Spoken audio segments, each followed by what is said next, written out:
what are the reasons? Most of the times it is said that state government complains that DVC doesn't inform in time, and last time it was also established that the DVC only had informed over WhatsApp message at 1 a.m. after the midnight hours.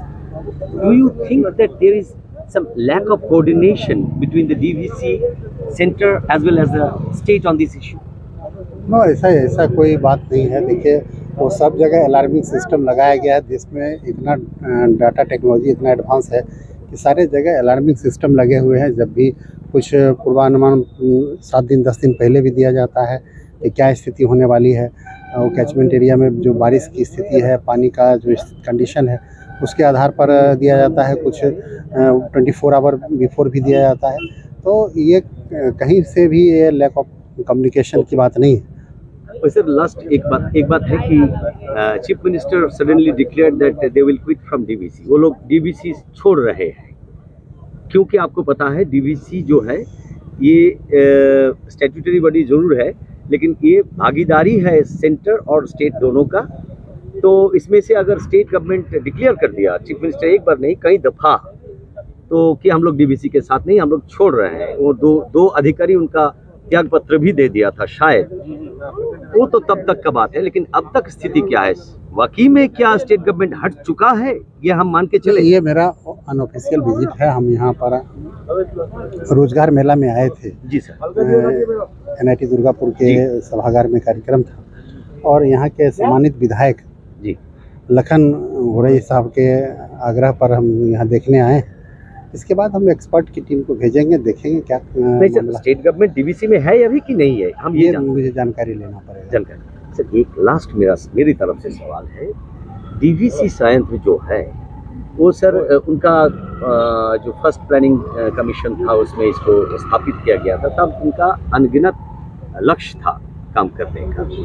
उसमें आपको पता है कि flood control सबसे ज़्यादा अहमियत था, लेकिन नीचे की तरफ था कि पावर जनरेशन। अभी हम देख रहे हैं पिछले कई सालों से कि डीवीसी का हेड्स जो होते हैं, डीवीसी को जो चेयरमैन सहित और लोग जो है, ये लोग ज़्यादा स्ट्रेस दे रहे हैं पावर जनरेशन के ऊपर, और जो लोग को वहाँ बैठाया जाता है वो पावर इंजीनियर्स हैं।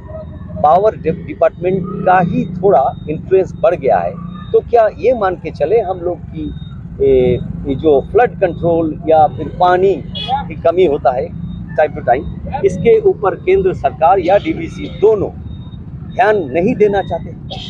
नहीं, ऐसी बात नहीं है। हमारा तो समग्र जो पूरा मैनेजमेंट की बात हम लोग करते हैं, सिर्फ फ्लड कंट्रोल की नहीं है। अब हम लोग बढ़ रहे हैं वाटर मैनेजमेंट की ओर। सिर्फ पहले क्या होता था कि हम लोग सिर्फ बाढ़ से कैसे बचा जाए उस पर काम करते थे। अब बाढ़ हमारे पास अगर पानी है तो उस पानी का मैनेजमेंट कैसे हो ताकि ना बाढ़ आए, उसका सदुपयोग कर सकें, लोगों को पीने में उपलब्ध करा सकें, उससे इरिगेशन हो सके। तो हम लोग उस पर एक कंप्लीट इंटीग्रेटेड प्लानिंग करते हैं। नहीं सर, लेकिन हाइड्रोलॉजी डिपार्टमेंट का हाइड्रोलॉजी एक्सपर्ट्स कोई हेड नहीं होते। पिछले कई सालों से हम लोग देख रहे हैं, 2 दशक से कम कि जो लोग वहाँ हेड करते हैं वो या इलेक्ट्रिकल फील्ड से, पावर इंजीनियरिंग की फील्ड से आते हैं। ये क्यों, ऐसा क्यों? मैं जाकर जानकारी लेकर के आपको बताता हूँ। ऐसा देखिए, ऐसा नहीं है। जो कमिटमेंट पहले हुआ होगा, जो MOU साइन हुआ होगा, उसी आधार पर काम हो रहा होगा, और आगे जो भी होगा डिटेल जानकारी मैं लेकर आपको बताऊंगा। Thank you sir.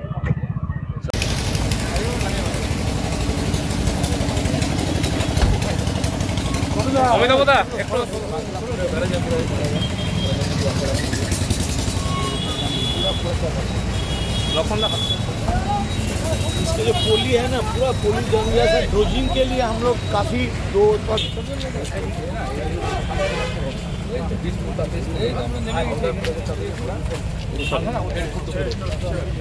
करेंगे तो सुपरविजन सर्वे भी हुआ था।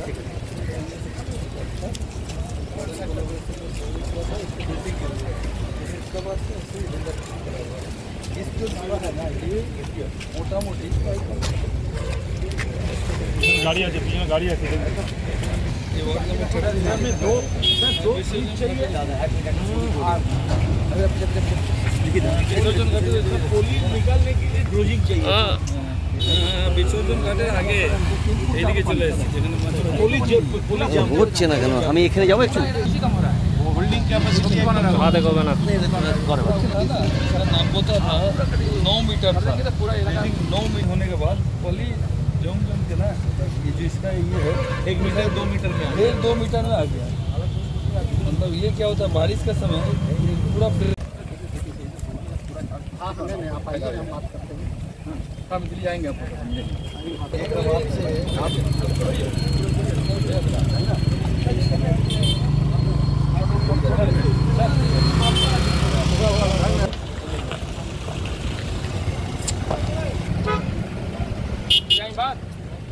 অনেকগুলো তুলে দিলাম।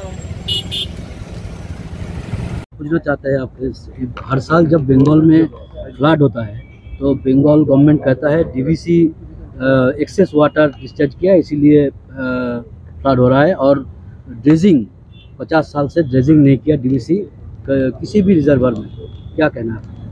देखिए, हम आज रोजगार मेला के अवसर पर NIT दुर्गापुर के सभागार में आए थे और वहाँ हमारे सम्मानित विधायक लखन घोरिया जी के आग्रह पर यहाँ देखने आए हैं। इन्होंने आग्रह किया था कि यहाँ जो DVC का जो बैरेज है इसकी स्थिति अच्छी नहीं है और सिल्ट इतना ज़्यादा हो गया है कि होल्डिंग कैपेसिटी इसका घट गया है।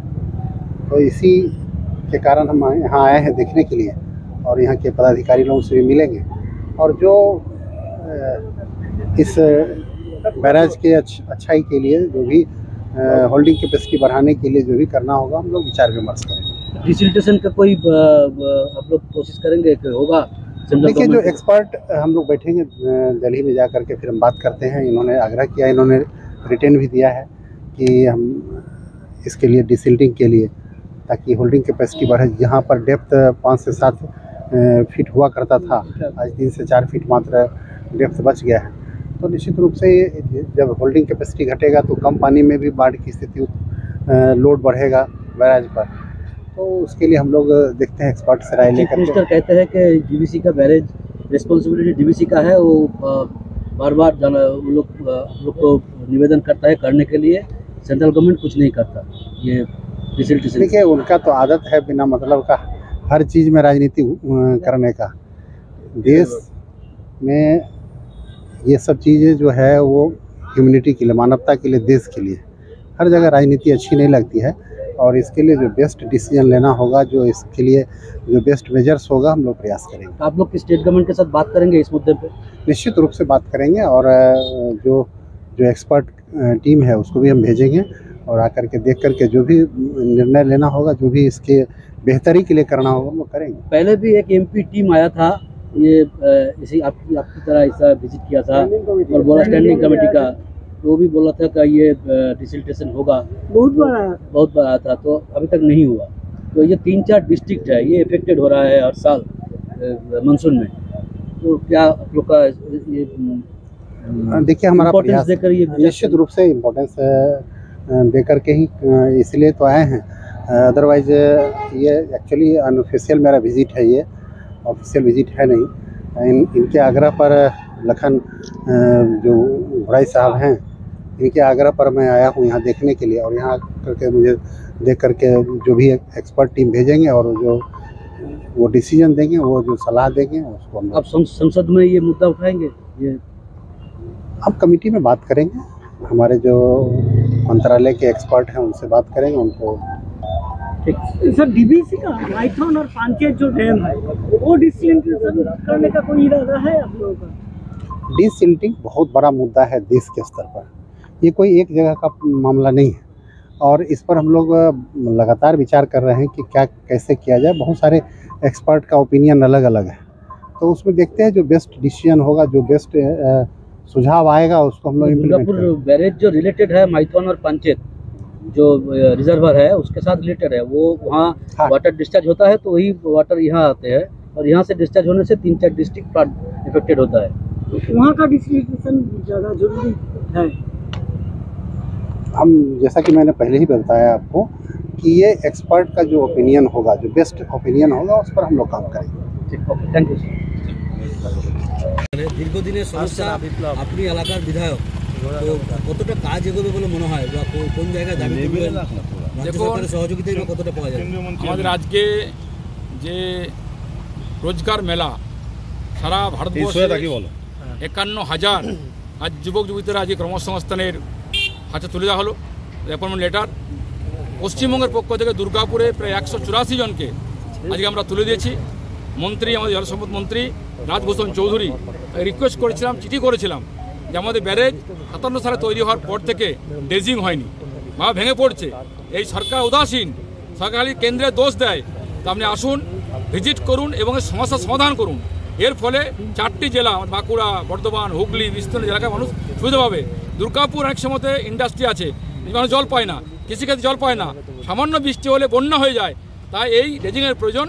মন্ত্রী রিকোয়েস্ট করেছিলাম, মন্ত্রী আমার কথা সাড়া দিয়ে পরে তিনি এসছেন, পরিদর্শন করেছেন এবং তিনি বলেছেন এক্সপার্টকে পাঠিয়ে পরে পরিদর্শন করে তার ব্যবস্থা গ্রহণ করবেন। আমি ধন্য, আমি কৃতজ্ঞ মন্ত্রীর কাছে, মানুষের কাছে আহ্বান করব, আগামী দিনে অবশ্যই আশা করব এই সমস্যার সমাধান হবে।